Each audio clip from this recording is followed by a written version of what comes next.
Hello and अस्सलाम वालेकुम। Programme talk shock के लिए मैं हूं एजाज सैयद और मैं हूं आसिफ बशीर चौधरी। आज के टॉक शॉक में हम बात करेंगे ईरान और अमेरिका के मुज़ाकरात में तातुल कहां पर पैदा हुआ है और क्या ये तातुल बरकरार रहेगा या ख़त्म हो जाएगा। आइए बातचीत का आगाज़ करते हैं।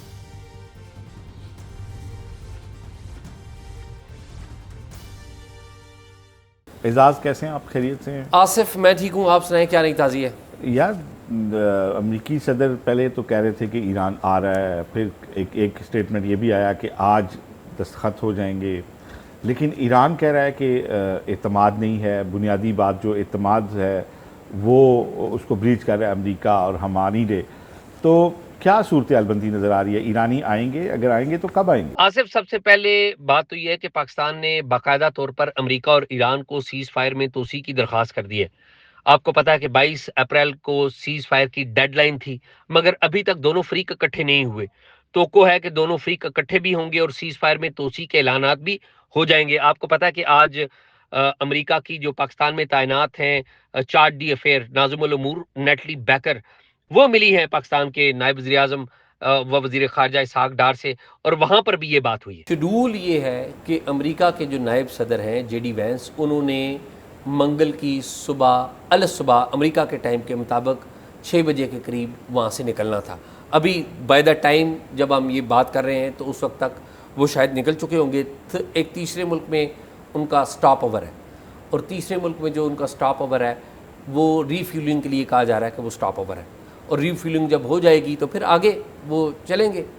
और मेरे ख्याल में उन्होंने देखना भी है कि ईरानी क्या करते हैं। और ये गालिबन यूरोप का कोई मुल्क होगा? गालिबन यूरोप का कोई मुल्क होगा। जैसा पहले एक बार वो जर्मनी में भी ठहरे थे, पुर्तगाल में भी ठहरे थे जी। तो ये यूरोप में या वो फ्रांस रुक सकते हैं, जर्मनी रुक सकते हैं, या किसी भी जगह रुके, वहाँ से ऑलमोस्ट 5-6 घंटे में वो पाकिस्तान पहुँच सकते हैं। अब मामला ये है कि ईरान जो है वो जिसे कहते हैं ना कि बिल्कुल अपनी जगह पर कायम है। वो कह रहे हैं कि हम तो नहीं आ रहे।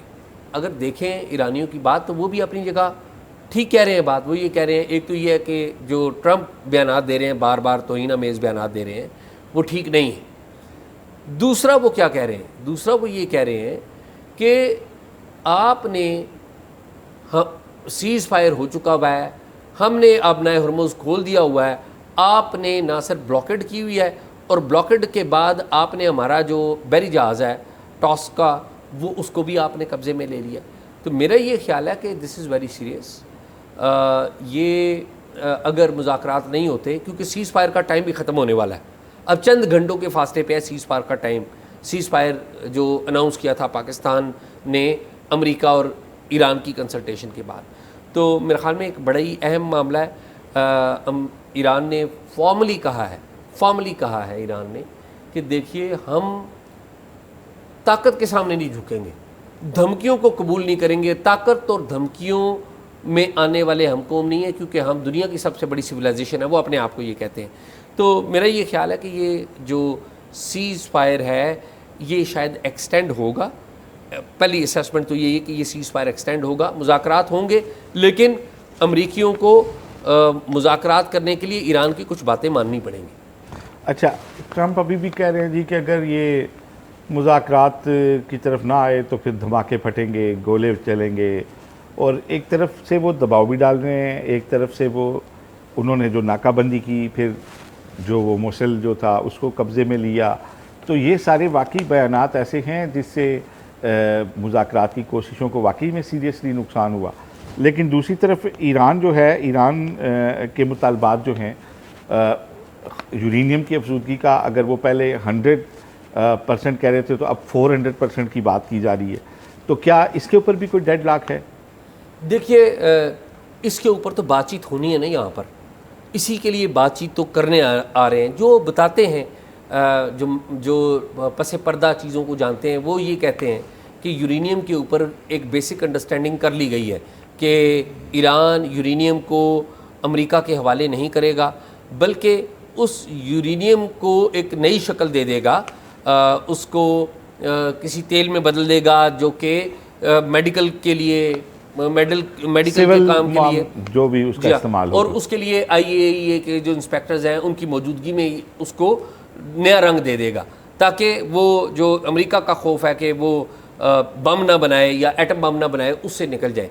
तो ये तो कुछ चीज़ें मेरे ख्याल में फाइनल हुई हैं, लेकिन उनको हतमी तौर पे तय तो करना है ना आपने मुज़ाकरात की टेबल पर। मुज़ाकरात ही नहीं करेंगे तो क्या फ़ायदा होगा। तो मेरा ये ख्याल है कि ये जो अमरीकी सदर डोनाल्ड ट्रंप है, इन्होंने डिप्लोमेसी को तो साइड पे रख दिया। डिप्लोमेसी वो ट्विटर के ज़रिए कर रहे हैं, अपनी अंडरस्टैंडिंग के मुताबिक कर रहे हैं, और जो स्टेट डिपार्टमेंट पूरा है वो सारा डिप्लोमेसी लेके साइड पे बैठा हुआ है, और ट्रंप वाइट हाउस में अपने 2-4 बंदों के साथ बैठते हैं और ट्वीट कर देते हैं।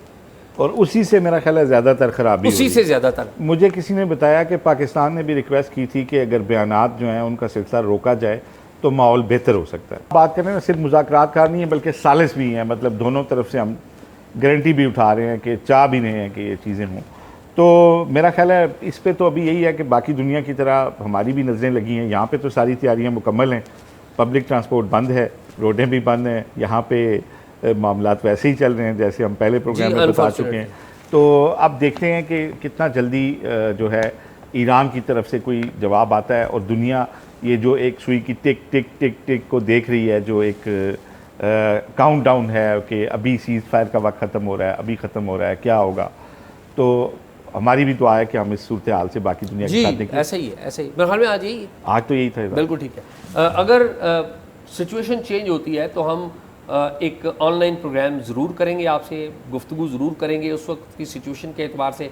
अभी तक की सिचुएशन यही है, इसके बारे में और कोई फर्दर डेवलपमेंट होती है। एजाज, इसमें छोटी सी एक बात ऐड कर दूँ अगर आपकी इजाज़त हो तो। एजाज, सिर्फ ये नहीं है कि पाकिस्तान में हुकाम या मीडिया इंतज़ार कर रहा है या बाकी दुनिया इंतज़ार कर रही है, यहाँ पे मुज़ाकरात के हवाले से सारी तैयारियाँ मुकम्मल हैं, ठीक है ना।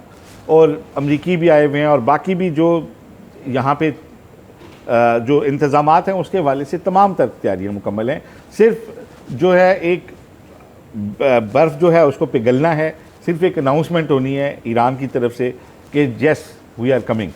अमेरिका ने हमें कोई किसी लेवल पे कोई कमिटमेंट दी है, हो ज़ाहिर है इस वक्त भी बैक चैनल बातचीत तो हो रही है ना कि किसी तरीके से ईरान को वापस लाया जाए। तो अगर ईरान मुज़ाकरात की मेज़ पे आता है तो यहाँ पे सारे इंतज़ामात मुकम्मल हैं, और अगर उनकी तरफ से ओके हो जाता है तो मेरा ख्याल है कि अगले 10 से 12 घंटे जो ही उनकी तरफ से अनाउंसमेंट होता है तो दोनों फ्रीकैन टेबल पे बैठने की पोजीशन में हैं।